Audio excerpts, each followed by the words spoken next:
weiß, dass du der Brunnen der Gnad und ewige Quelle bist, daraus uns allen früh und spät viel Heil und Gutes fließt.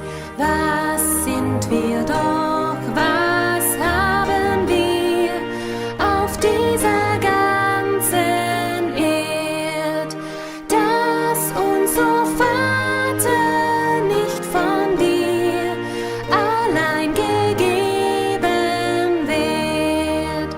Wer hat das schöne Himmelszelt hoch über uns gesetzt? Wer ist es, der uns unser Feld mit Tau und Regen netzt?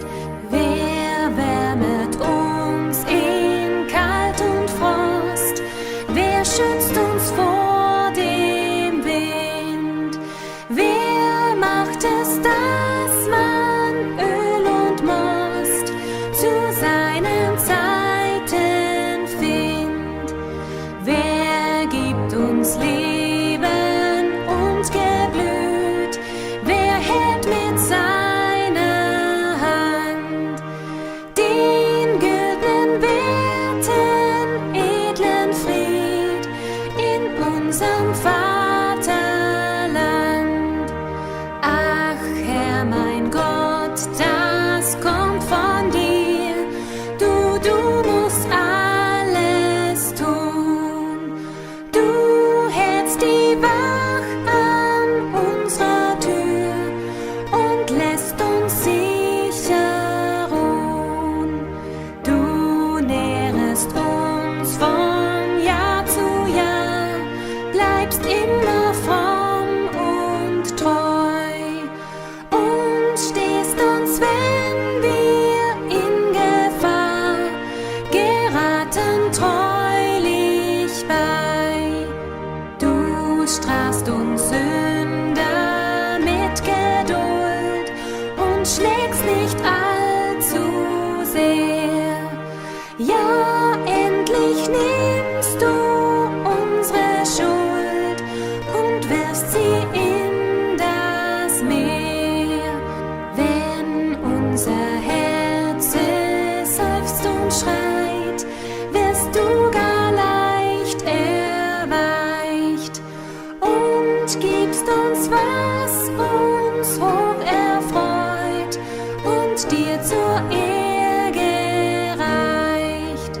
Du zählst wie oft ein Christewein und was sein Kummer sei.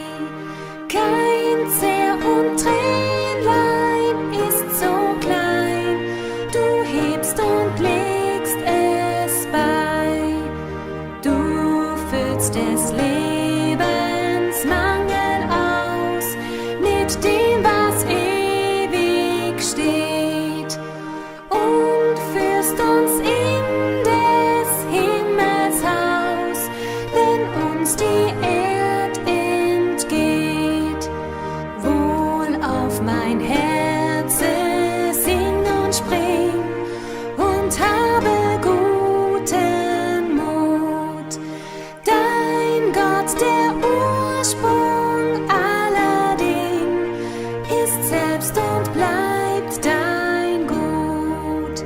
Er ist dein Schatz, dein Erb und Teil, dein Glanz und Freudenlicht, dein Schirm und Schild, dein Hilf und Heil, schafft Rat und lässt dich nicht. Was kränkst du dich in deinem Sinn und grämst dich Tag und Nacht? Nimm deine Sorg und wirf sie hin auf den, der dich gemacht.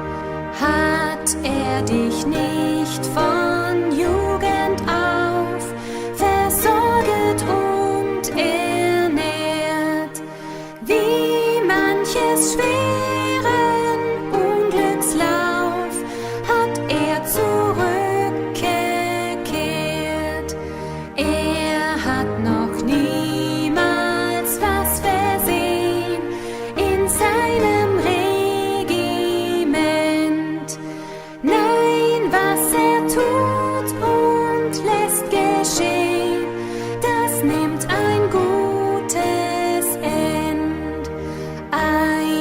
solange